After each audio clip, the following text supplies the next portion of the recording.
Hello everyone and welcome to Orbit classes. आज की इस वीडियो में हम डिस्कस करेंगे मोल कंसेप्ट के बारे में। डिटेल में समझेंगे मोल कंसेप्ट, जो कि आपका काफ़ी इंपॉर्टेंट चैप्टर है फिजिकल केमिस्ट्री का। अगर आपका मोल कंसेप्ट अच्छे से हो गया मतलब आपकी फिजिकल केमिस्ट्री का जो बेस है वो आपका अच्छी तरह से बिल्ड हो गया। तो चलो समझते हैं मोल कंसेप्ट के बारे में। सबसे पहले क्वेश्चन यही है कि व्हाट इज ए मोल, मोल होता है क्या है। सबसे पहले क्वेश्चन ये है मोल होता है क्या है। तो ये एसआई यूनिट है, अमाउंट ऑफ सब्सटेंस की एसआई यूनिट है। So mole is SI unit of amount of substance.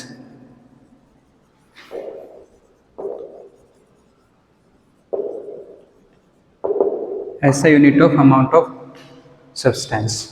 तो जो मोल की वैल्यू क्या होती है, एक मोल किसके इक्वल होता है। जैसे एक दर्जन होता है 12 के इक्वल, एक दर्जन की बात करें तो एक मोल किसके इक्वल होता है। तो 1 मोल इक्वल्स टू 6.022 इंटू 10 टू की पावर 23 पार्टिकल्स। ये पार्टिकल्स एटम्स हो सकते हैं, मॉलिक्यूल्स हो सकते हैं, इलेक्ट्रॉन, प्रोटॉन, न्यूट्रॉन, कुछ भी हो सकते हैं। तो अगर आपको एक मोल की वैल्यू पूछे तो आपको ये वैल्यू ध्यान रखनी है, 6.022 इंटू 10 टू की पावर 23 पार्टिकल्स। इसको, इस वैल्यू को एक नाम से कहते हैं, उसको कहते हैं एविगेद्रो नंबर। एविगेद्रो नंबर, जो कि साइंटिस्ट था एविगेद्रो, जिसने इस वैल्यू को डिस्कवर किया, तो उन्हीं के नाम पर इस वैल्यू को कहा गया एविगेद्रो नंबर। एविगेद्रो नंबर को रिप्रेजेंट करते हैं कैपिटल एन ए से, एविगेद्रो नंबर। तो ये चीज़ आपको ध्यान रखनी है। 1 मोल की वैल्यू 6.022 इंटू 10 टू की power 23 particles. Particles electron, proton, neutron, atom, कुछ भी हो सकती है ना जो पार्टिकल्स है वो। तो इसमें हम समझते हैं सबसे पहले कि मॉलिक्यूलर मास क्या होता है, एटॉमिक मास क्या होता है, उस चीज़ को समझते हैं। जब भी अपन मास की बात करें तो इसके अंदर इलेक्ट्रॉन का मास को काउंट नहीं करते, केवल प्रोटॉन और न्यूट्रॉन को मास को काउंट करते। देखो समझो एक एग्जांपल से, जैसे कार्बन है, इसका एटॉमिक नंबर है 6, एटॉमिक मास है 12। अब ये 12 एटॉमिक मास कैसे आया है इसको समझो। एटॉमिक नंबर है 6, कार्बन के अंदर 6 तो होते हैं इलेक्ट्रॉन, 6 होते हैं प्रोटॉन और 6 ही होते हैं न्यूट्रॉन। ठीक है, इसके अंदर 6 इलेक्ट्रॉन, 6 प्रोटॉन और 6 न्यूट्रॉन होते हैं कार्बन के अंदर। तो प्रोटॉन और न्यूट्रॉन के ही मास को काउंट करते, इलेक्ट्रॉन के मास को काउंट नहीं करते। क्यों नहीं करते?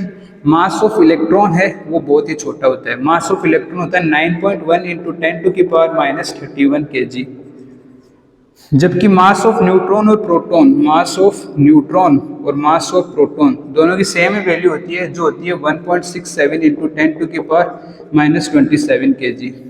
अब आप कंपेयर कर सकते हो इन वैल्यूज में जो डिफरेंस है। आप ये मत समझो कि पावर नेगेटिव है तो ये वैल्यू ज़्यादा है, पावर नेगेटिव है तो ज़्यादा वैल्यू होगी, तो वो वैल्यू इससे कम होगी। पावर में जितनी वैल्यू कम होगी वो उतनी ही ज़्यादा होगी नेगेटिव में, ये बात ध्यान रखना। तो ये जो वैल्यू है ये इक्वल होती है 1 AMU। 1 AMU क्या होता है? एटॉमिक मास यूनिट 1 AMU के इक्वल है। तो अब देखो इसका मास इनके कंपेयर में बहुत कम होता है, इसलिए हम इसके मास को एकदम नेग्लिजिबल कर देते हैं, बहुत छोटा मास है। तो कितना हुआ? 6 प्रोटॉन का मास और 6 ही न्यूट्रॉन का मास, तो टोटल मास हुआ 12। ठीक है, और ये इनकी मास की वैल्यू कितनी होती है? 1.67 इंटू 10 टू की पावर -27 kg। ग्राम में कन्वर्ट करना हो तो 1.67 इंटू 10 टू की पावर -24 ग्राम। इसी चीज़ को 1 AMU कहते हैं। तो इसका मास क्या है? 12 AMU। ठीक है, 1 ये इसके लिए 1 atom, mass of 1 atom of carbon, mass of 1 atom of carbon, ये एक कार्बन एटम का मास है। तो एक AMU की वैल्यू क्या निकल के यहाँ से हम इस चीज को देखिए। एक AMU की वैल्यू क्या है? Value of 1 AMU, it is 1/12 mass of carbon atom. It is 1/12 mass of carbon atom. Carbon atom के 1/12 मास का जो वैल्यू होती है वही 1 AMU की वैल्यू होती है। देखिए ये 1 AMU यहाँ लिखेंगे तो 1/12 वहाँ, 12 यहाँ चला जाएगा तो 1/12 में आ जाएगा ये वैल्यू यहाँ पे। तो 1 AMU is equals to 1/12 into 10 to mass of carbon. ठीक है, ये चीज़ आपको ध्यान रखनी है। ठीक है, अब आगे चलते हैं। अब ये चीज़ आ गई। अब आपसे पूछे मोल मोल पूछे आपको कार्बन एटम के लिए, mole of one carbon atom, तो क्या वैल्यू आएगी? तो मोल की वैल्यू क्या होती है? ये वाली वैल्यू याद रखनी है। तो इस 12 AMU में Na मीन्स एविगेद्रो नंबर का मल्टीप्लाई करना है इस टर्म में, तो क्या आएगा? 12 AMU, 1 AMU is equal to ये वाली value 1 AMU 1.67 into 10⁻⁻27 into Na की वैल्यू क्या होती है? ये 6.022 इंटू 10⁻23। इन सबको मल्टीप्लाई करोगे तो आपको क्या मिलेगा? 12 ग्राम। ये वैल्यू ग्राम में आ जाएगी पूरी, तो 12 ग्राम। तो mole of one carbon atom, या इसका मास क्या होगा? 1 मोल ऑफ कार्बन एटम के लिए मास आएगा, ये मास आ गया ना 1 मोल ऑफ कार्बन एटम के लिए 12 ग्राम। तो इस तरह आप मास को समझ गए। मास कैलकुलेट कैसे करोगे?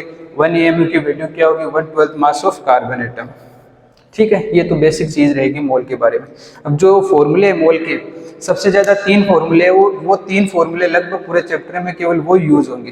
तो उन तीनों फॉर्मूलों को समझते हैं डिटेल में, उनके क्वेश्चन भी देखेंगे। अगर आपको मास गिवन है एक, तो तब कौन सा फॉर्मूला लगोगे? वॉल्यूम गिवन है या फिर नंबर ऑफ पार्टिकल्स गिवन है, तब फॉर्मूला कौन सा लगोगे? 3 फॉर्मूले बहुत इंपॉर्टेंट है पूरे चैप्टर में, तीनों फॉर्मूले ही यूज होंगे लगभग मैक्सिमम टाइम। तो पहला फॉर्मूला आपको याद रखना है, अगर आपको मास गिवन है तब कौन सा फॉर्मूला लगाओगे? नंबर ऑफ मोल्स कैलकुलेट करने के लिए, नंबर ऑफ मोल्स कैलकुलेट करने के लिए, नंबर ऑफ मोल्स कैलकुलेट करने के लिए। अगर मास गिवन हो तो given mass upon molecular mass, molecular mass. Given mass वो होगा जो क्वेश्चन में गिवन होगा, हमेशा गिवन मास को वही लेना है जो क्वेश्चन में गिवन हो, वो तो हो गया गिवन मास। मॉलिक्यूलर मास क्या होगा? जो पूरे मॉलिक्यूल का मास होगा वही मॉलिक्यूलर मास होगा। जैसे बात करूं मैं H2O की बात करूं, H2O का मॉलिक्यूलर मास क्या होगा?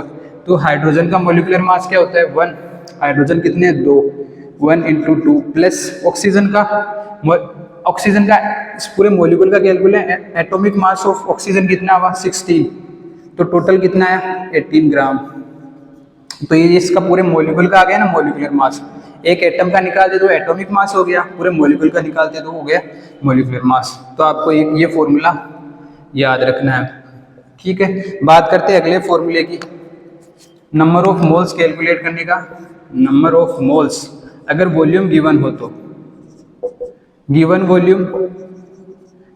वॉल्यूम डिवाइड बाई 22.4 ये लीटर में लेनी है आपको। ठीक है, ये वॉल्यूम गिवन हो तो at STP, standard temperature and pressure. ठीक है, एक ये फॉर्मूला याद रखना आपको। ठीक है, ये कब लगाना है आपको? ये जब मास गिवन हो तब, ये जब वॉल्यूम गिवन हो तब ये फॉर्मूला।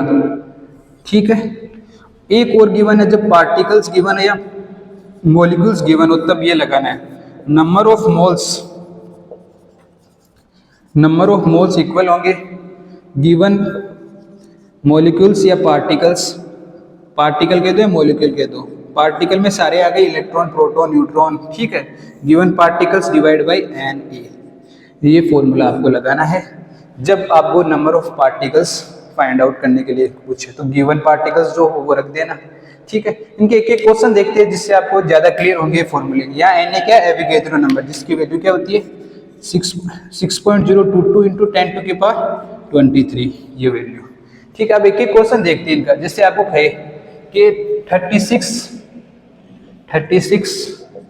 ग्राम H2O का आपको बताना है, इसका नंबर ऑफ मोल्स बताने, इसमें 36 ग्राम H2O में।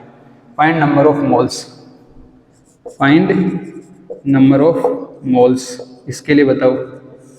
तो कैसे फाइंड आउट करोगे? नंबर ऑफ मोल्स का यही फॉर्मूला लगाना है। गिवन मास कितना है जो क्वेश्चन में गिवन हो 36 अपॉन मॉलिक्यूलर मास कितना है H2O का, अभी फाइंड आउट किया था।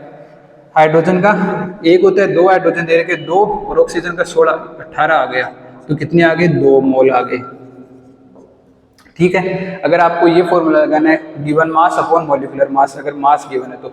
अब बात करें वॉल्यूम गिवन हो तब कौन सा लगाना है? आपके पास आए 11.2 litre of O2 gas at STP आपसे पूछे तो कौन सा फॉर्मूला लगाना है, आपको ये पूछे find number of moles 11.2 litre of O2 gas at STP, तब कौन सा फॉर्मूला लगाओगे, तब ये लगाओगे। Number of moles find out करने आपको सारे क्वेश्चंस में, तब ये लगाओगे तो क्या आएगा, गिवन वॉल्यूम कितना है जो क्वेश्चन में गिवन हो 11.2 लीटर डिवाइड बाय 22.4 लीटर, तो क्या आएगा 0.5 मोल आ गए इसके।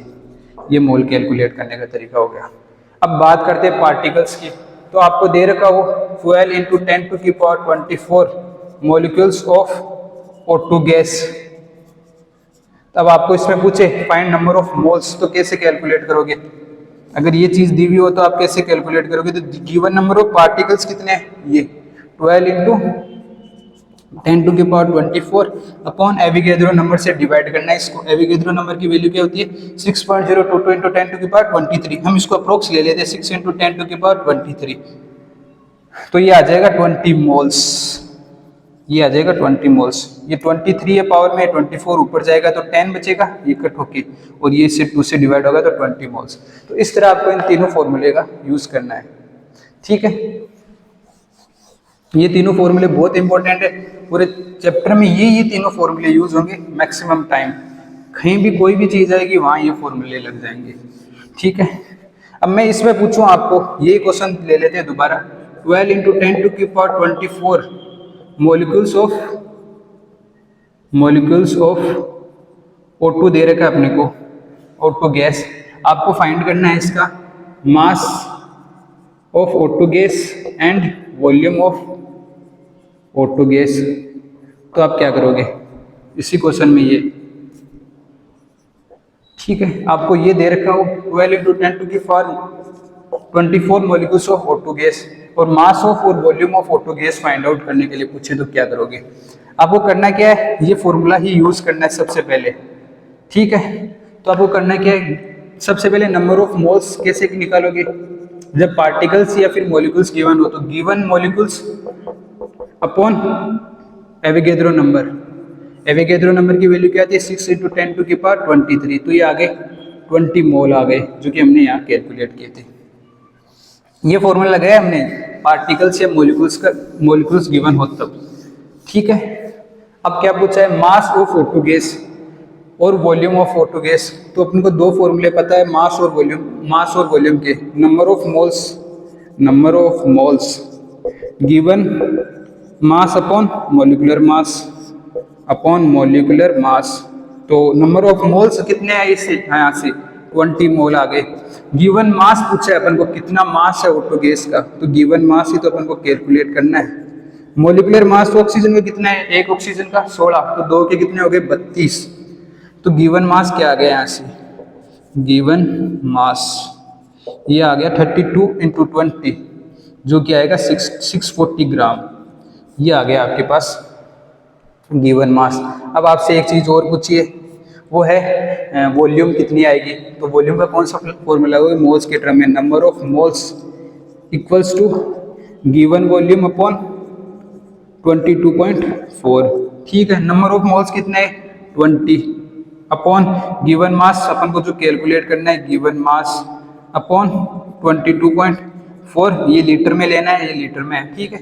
अब इसको ये वॉल्यूम है ना, तो अब इसको मल्टीप्लाई करना है तो गिवन वॉल्यूम आ जाएगा, गिवन वॉल्यूम क्या आ जाएगा 20 × 22.4, ये वैल्यू आ जाएगी, ठीक है। तो आप इसको देख लेना, ठीक है। तो ये क्वेश्चन हो गए इन तीनों फॉर्मूला का, जैसे कोई भी चीज दे दी उसको इस तरफ, जैसे मोल्स गिवन है, मास गिवन है, तो आप इसको डिवाइड करके कैसे भी कैलकुलेट कर सकते हो, बस आपको 3 फॉर्मूले अच्छी तरीके से याद होने चाहिए, ठीक है। अब चलते हैं अगले, ये क्वेश्चन हो गया, 4 क्वेश्चन कर लिए हमने इसके। तो ये तीनों फॉर्मूले बहुत इंपॉर्टेंट है, पूरे चैप्टर में ये यूज होंगे मैक्सिमम टाइम मोल कंसेप्ट में। एक फॉर्मूला और है, जब गैसेस गिवन हो तब, अप्लीकेबल ओनली फॉर गैसेस, ये केवल गैसेस के लिए अप्लीकेबल है, मोल निकालने के लिए अप्लीकेबल ओनली फॉर गैसेस, ठीक है। आइडियल गैस इक्वेशन क्या होती है, PV = NRT, प्रेशर है, ये वॉल्यूम है, ये एन है नंबर ऑफ मोल्स, आर है यूनिवर्सल गैस कांस्टेंट, टी है टेम्परेचर। एन है अपन को नंबर ऑफ मोल्स कैलकुलेट करने हो तो एन की वैल्यू क्या आ जाएगी, P V upon R T. यहाँ प्रेशर क्या है, यहाँ पी प्रेशर है जिसको लेना है एटीएम में, वॉल्यूम लीटर में लेनी है, आर है universal gas constant, universal gas constant जिसकी वैल्यू होती है 0.0821। और अब इसकी यूनिट कैसे फाइंड आउट करेंगे, इसकी वैल्यू तो देख ली, यूनिट कैसे फाइंड आउट करेंगे, तो इस आर को इस तरफ ले जाओ और इसको इस तरफ लाओ। देखो ऐसे आर को इस तरफ लेके पीवी अपॉन एन टी। अब इसकी यूनिट देखो, प्रेशर को लिखते हैं एटीएम में, एटीएम, वॉल्यूम को लिखेंगे लीटर में, अपॉन एन के है मोल और टी के है केल्विन, टेम्परेचर को केल्विन में लेना है। तो ये टर्म आ गई आपके पास इसकी यूनिट। ठीक है, यहाँ टी क्या है, टेम्परेचर, जिसको हमेशा आपको केल्विन में ही लेना है। सेल्सियस में दिया हो तो 273 ऐड कर देना उसमें, अगर सेल्सियस में दिया हो तो केल्विन में कन्वर्ट करने के लिए 273 ऐड कर देना, तो वो केल्विन में कन्वर्ट हो जाएगा। तो ये इस फॉर्मूले से भी, अगर गैसियस, ये अप्लीकेबल केवल गैसियस के लिए होगा। ठीक है, तो अगर आपको गैसियस के लिए निकालना हो, प्रेशर दे रखा हो, वॉल्यूम दे रखा हो, ठीक है, टेम्परेचर दे रखा हो, फिर नंबर ऑफ मोल्स आपसे कैलकुलेट करने के लिए कही, तो आपको ये फॉर्मूला यूज करना है। ठीक है, अब आगे चलते हैं, परसेंटेज कंपोजिशन पर। परसेंटेज कंपोजिशन पर अगला टॉपिक, परसेंटेज कंपोजिशन पर। इस टॉपिक से पहले आपको एक चीज पता होनी चाहिए, एटॉमिसिटी क्या होती है। एटॉमिसिटी मतलब जितने नंबर ऑफ एटम्स प्रेजेंट किसी मॉलिक्यूल्स में, वो होती है इसकी atomicity. Number of atoms present in a molecule is known as atomicity. जैसे बात करूं मैं, H2O लेते, इसकी एटॉमिसिटी क्या हो गई, इसकी एटॉमिसिटी है 3। अब एटॉमिसिटी ऑफ ऑक्सीजन पूछे आपको H2O में, एटॉमिसिटी ऑफ ऑक्सीजन तो क्या आएगी, ऑक्सीजन कितना है 1, ये टोटल एटॉमिसिटी हो गई। तो एटॉमिसिटी ऑफ हाइड्रोजन पूछे तो कितनी आ गई 2। ऐसे एटॉमिसिटी को ऐसे, जैसे एक एग्जांपल H3PO4 लेते हैं, टोटल एटॉमिसिटी कितनी है, टोटल देखो इसमें मॉलिक्यूल्स 3 और 1 4 और ये 8, टोटल एटॉमिसिटी 4। ऑक्सीजन की एटॉमिसिटी क्या है इसमें, ऑक्सीजन की एटॉमिसिटी है 4, ऑक्सीजन की 4 एटम्स है इसलिए इसकी एटॉमिसिटी 4। हाइड्रोजन की एटॉमिसिटी है 3, फॉस्फोरस की एटॉमिसिटी है 1 फॉस्फोरस। तो ये एटॉमिसिटी का आपको कंसेप्ट बताना चाहिए, क्योंकि परसेंटेज कंपोजिशन के फॉर्मूले में इसका यूज होगा। ठीक है, ये रहा एटॉमिसिटी के बारे में। अब देखते हैं इसको, परसेंटेज कंपोजिशन को कैसे कैलकुलेट करते हैं। इसके लिए आपको फॉर्मूला याद रखना है परसेंटेज कंपोजिशन का। इसके लिए आपको याद रखना equals to atomicity into atomic weight upon molecular weight into 100। ये फॉर्मूला आपको याद रखना है परसेंटेज कंपोजिशन के लिए। एक एग्जांपल समझते हैं परसेंटेज कंपोजिशन कैलकुलेट कैसे करते हैं। परसेंटेज कंपोजिशन का मतलब किस कोई भी जैसे एटम है वो कितना परसेंट उस मॉलिक्यूल में, वो कैलकुलेट। जैसे CaCO3 कैल्शियम है ये Ca। अब आपको पूछे कैल्शियम का परसेंटेज कंपोजिशन बताओ, परसेंटेज कंपोजिशन ऑफ कैल्शियम, तो ये फॉर्मूला यूज करना। एटॉमिसिटी ऑफ कैल्शियम कितना है, एक कैल्शियम का मॉलिक्यूल है 1 इंटू एटॉमिक वेट कैल्शियम में कितना होता है, एटॉमिक नंबर 20, एटॉमिक वेट इसका 40 अपॉन मॉलिक्यूलर वेट, पूरे मॉलिक्यूल का क्या वेट होगा, तो कैलकुलेट करते हैं। कैल्शियम का आ गया 40 प्लस कार्बन का आ गया 12 प्लस ऑक्सीजन का होते हैं 16 और 3 ऑक्सीजन है तो 3 इंटू 16 जो कि आ गया 48, तो टोटल आ गया ये 100 अपॉन 100 मल्टीप्लाई बाई 100, क्योंकि परसेंटेज निकालना है ना, 100 से 100 कैंसिल हो गया, मीन्स 40% इस पूरे मॉलिक्यूल में 40% कैल्शियम है। ठीक है, अब बात करें हम कार्बन की परसेंटेज कंपोजिशन की, तो कार्बन के कितने एटॉमिसिटी है, पहले एटॉमिसिटी देखो, कार्बन की 1 है into atomic wait, atom carbon का एटॉमिक वेट होता है 12 अपॉन मॉलिक्यूलर वेट पूरे मॉलिक्यूल का 100 मल्टीप्लाई बाई 100 जो कि आ गया 12%, मतलब कार्बन है 12%। अब आप यहाँ से एक अनुमान भी लगा सकते हो कि टोटल तो ये 100% है, तो 40% ये है, 12% ये है, तो बचा क्या ऑक्सीजन। ऑक्सीजन कितना परसेंट हुआ, 52% हो गया ना ये टोटल 52। तो ऑक्सीजन ऑब्वियसली बात है 48% ऑक्सीजन का परसेंटेज कंपोजिशन होगा। या फिर इस फॉर्मूले से कैलकुलेट करो तो इससे कर लो, एटॉमिसिटी ऑक्सीजन की कितनी है, 3 है। 3 इंटू एटॉमिक वेट कितना है इसका, एटम का वेट ऑक्सीजन का 16 अपॉन मॉलिक्यूलर वेट 100 है इंटू 100, तो 16 3 जा 48। तो ये हमने फॉर्मूले से भी देख लिया, इसका 48% कंपोजिशन में। तो आप टोटल काउंट करोगे 40 प्लस 12 प्लस 48, तो टोटल 100 आ गया ना, 100%। तो ये रहा कंसेप्ट ऑफ परसेंटेज कंपोजिशन। चलते आगे डेंसिटी के बारे में देखते हैं अगला।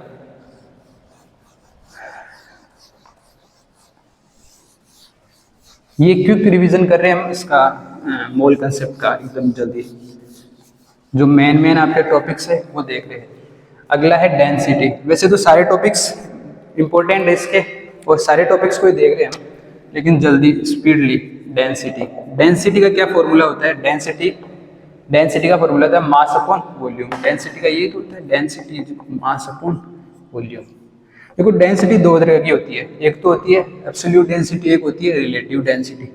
एक होती है एब्सोल्यूट डेंसिटी, एक होती है रिलेटिव डेंसिटी, एक होती है रिलेटिव डेंसिटी।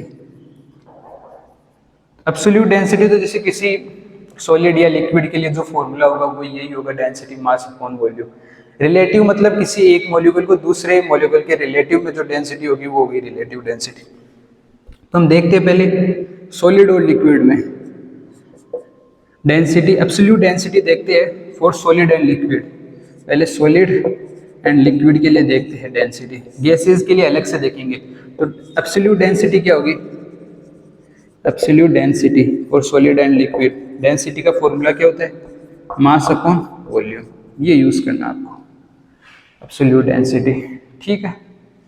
रिलेटिव डेंसिटी की बात करें सॉलिड एंड लिक्विड के लिए, रिलेटिव डेंसिटी, इसमें क्या होता है, एक density of substance by divide by किसी दूसरे सब्सटेंस के, ठीक है। तो density of substance divide by density, इसमें वाटर लेते हैं क्योंकि इसको स्पेसिफिक ग्रेविटी भी कहते हैं इस चीज को, या डेंसिटी की टर्म में देखो तो रिलेटिव डेंसिटी, ठीक है। और density of water at 4 degree Celsius, density of water at 4 degree Celsius, ठीक है। ये हो गई absolute density, relative density solid और लिक्विड के लिए। अब देखते हैं गैसेस के लिए।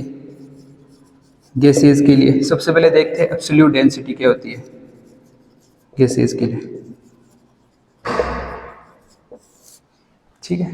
डेंसिटी का फॉर्मूला क्या होता है, मास अपॉन वॉल्यूम, ठीक है। इसमें आपको यूज करनी है गैसेस के लिए आइडियल गैस इक्वेशन, जो कि होती है PV = nRT, जो भी बताया था। एन क्या है, number of moles. Number of moles को गैसेस के फॉर्म में कैसे लिखेंगे, जो स्टार्टिंग में फॉर्मूला बताया था, given mass upon molecular mass, given mass upon molecular mass RT। ये नंबर ऑफ मोल्स को लिखा है PV, ये इधर इसको नंबर ऑफ मोल्स को given mass upon molecular mass, है ना। तो ये मास ये उस तरफ चला जाएगा मास, तो ये क्या आ जाएगा PM और नीचे W/V/RT, ठीक है।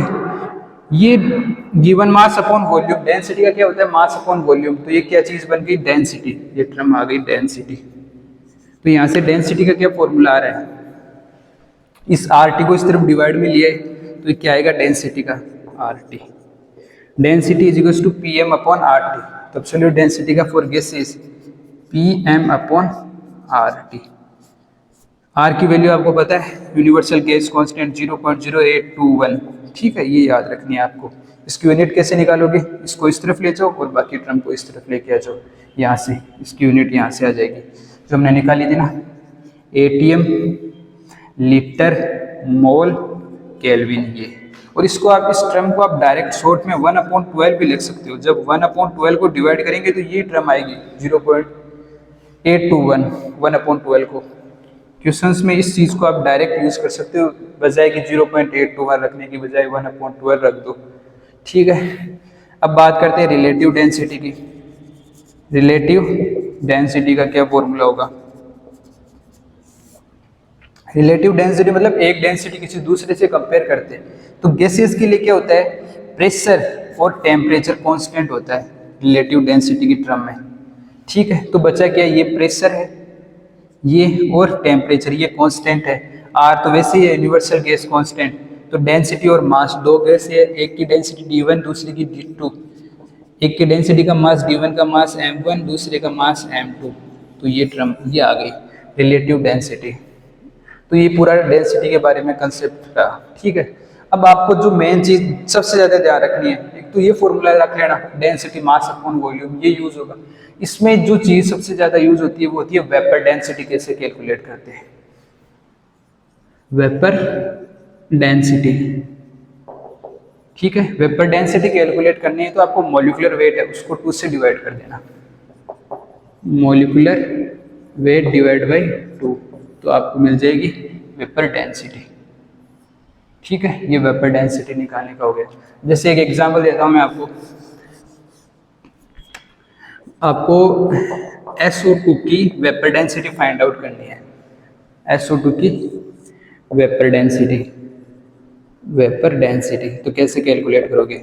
इसका मॉलिक्यूलर वेट कितना होगा, उससे आपको डिवाइड करना है 2 से, तो आ जाएगी वेपर डेंसिटी। तो इसका मॉलिक्यूलर सल्फर का होता है 32 और ऑक्सीजन का 16, और दो ऑक्सीजन है तो 32 हो गए 64 डिवाइड बाई 2, तो ये आ गई इसकी वेपर डेंसिटी 32।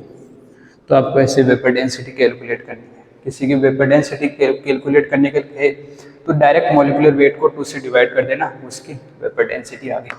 ठीक है, तो अब आगे चलते हैं आगे टॉपिक्स पर।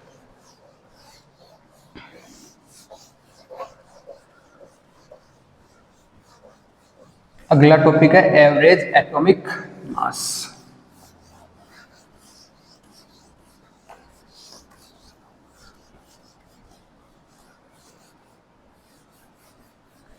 मूल कंसेप्ट का अगला टॉपिक देखते हैं,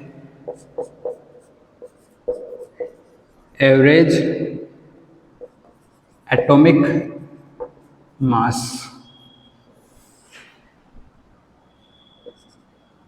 इसको कहते हैं AAM, ऐसे भी लिख सकते हैं, एवरेज एटॉमिक मास। ये कैसे कैलकुलेट करते हैं, किसके लिए कैलकुलेट करते हैं? तो ये एवरेज एटॉमिक मास है, ये आइसोटॉप्स के लिए कैलकुलेट करते हैं। ठीक है, आइसोटॉप्स क्या होते हैं, वो स्पीसीज जिसमें डिफरेंट एटॉमिक मास हो और सेम एटॉमिक नंबर हो।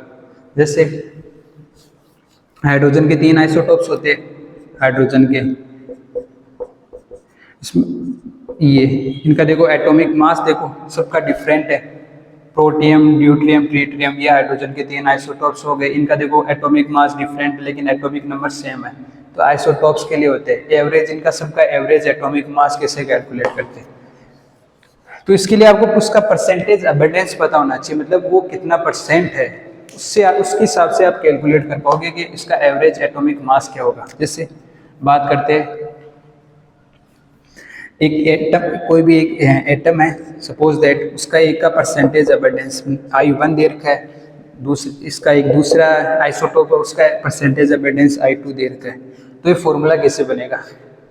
एवरेज एटॉमिक मास का फॉर्मूला क्या करना है आपको, परसेंटेज अबंडेंस ऑफ फर्स्ट, ठीक है, इनटू उसका एटॉमिक वेट फर्स्ट का, और percentage abundance of second into atomic weight of second, इन दोनों को ऐड कर देना है, डिवाइड बाय 100 कर देना है। जैसे परसेंटेज अबंडेंस ऑफ फर्स्ट आई से रिप्रेजेंट कर दिया परसेंटेज अबंडेंस, मल्टीप्लाई बाय इसका atomic weight plus percentage abundance of second into उसका एटॉमिक वेट सेकंड वाले का, डिवाइड बाय 100।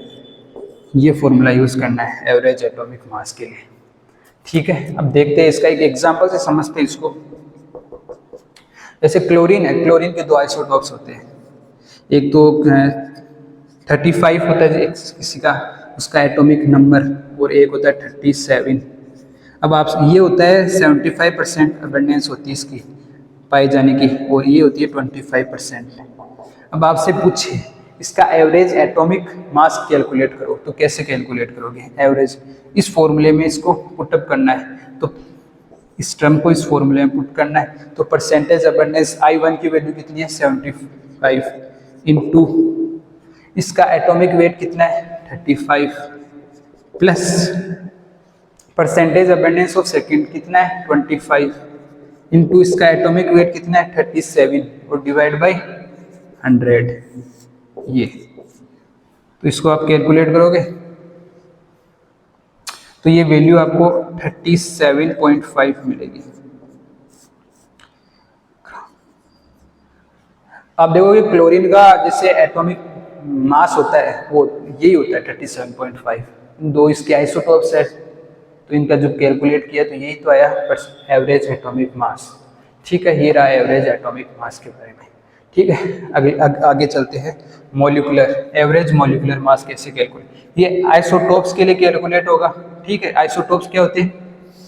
जिसका डिफरेंट एटॉमिक मास हो लेकिन एटॉमिक नंबर सेम हो। क्लोरीन का एटॉमिक नंबर कितना होता है 17। दोनों का एटॉमिक नंबर तो सेम था लेकिन एटॉमिक मास देखो डिफरेंट था। एक का 35 था, दूसरे का 37 था।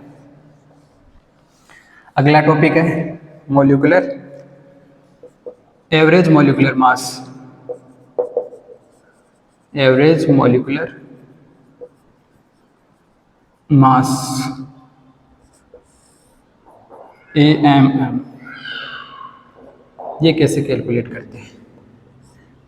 एवरेज मॉलिक्यूलर मास ये किसी मिक्सर के लिए कैलकुलेट करते हैं। सबसे पहले जैसे बहुत सारे मॉलिक्यूल्स दे रखे हैं उनका मिक्सर हो तो उसके लिए कैलकुलेट करते हैं एवरेज मॉलिक्यूलर मास। जैसे कोई ए स्पीसीज है, कोई बी है, ठीक है, इनके नंबर ऑफ मोल्स, इसका N1 लेते हैं, इसका N2 ले लेते हैं, नंबर ऑफ मोल्स। ठीक है, इसका एटॉमिक वेट या फिर मॉलिक्यूल के लिए कैलकुलेट करें तो मॉलिक्यूलर वेट, इसका मॉलिक्यूलर वेट है M1, इसका मॉलिक्यूलर वेट है M2। ठीक है, तो अब ये इसके लिए एवरेज दो स्पीसीज ए और बी दे रखी है। इसके एक के नंबर ऑफ मोल्स N1 है, दूसरे का N2 है, इसका एक का मॉलिक्यूलर मास M1 है, बी का मॉलिक्यूलर मास M2 है। तो एवरेज मॉलिक्यूलर मास कैसे कैलकुलेट करेंगे? AMM average molecular mass. करना क्या है, इसके मोल को इसके मॉलिक्यूलर मास से मल्टीप्लाई करो पहले तो। N1 M1 plus N2 M2, ये N2 M2 divide by total mole कितने हैं N1 प्लस N2। तो ये फॉर्मूला हो गया आपका एवरेज मॉलिक्यूलर मास का। अगर ऐसा ही हो सी कंपाउंड हो जिसका सपोज दैट मॉलिक्यूलर मोल्स उसके N3 दे रखे हो, मॉलिक्यूलर वेट M3 दे रखा हो, तो एवरेज मॉलिक्यूलर मास क्या हो जाएगा? सिंपल है, बस इनके टर्म आगे N2 N3 M3 और नीचे मोल N3 आ जाएंगे। जैसे N1 M1 plus N2 M2 plus N3 M3 और नीचे total mole N1 plus N2 plus N3, ये टोटल मोल आ जाएंगे एवरेज। ठीक है, एवरेज मॉलिक्यूलर मास। तो ये तो बेसिक जो फॉर्मूले थे स्टार्टिंग के वो ये हो गए। ठीक है, अगले वीडियो में हम पढ़ेंगे स्टोइचियोमेट्री के बारे में और लिमिटिंग रिएजेंट के बारे में। ठीक है, तो आज के लिए इतना ही, मिलते हैं अगले वीडियो में, तब तक के लिए बाय।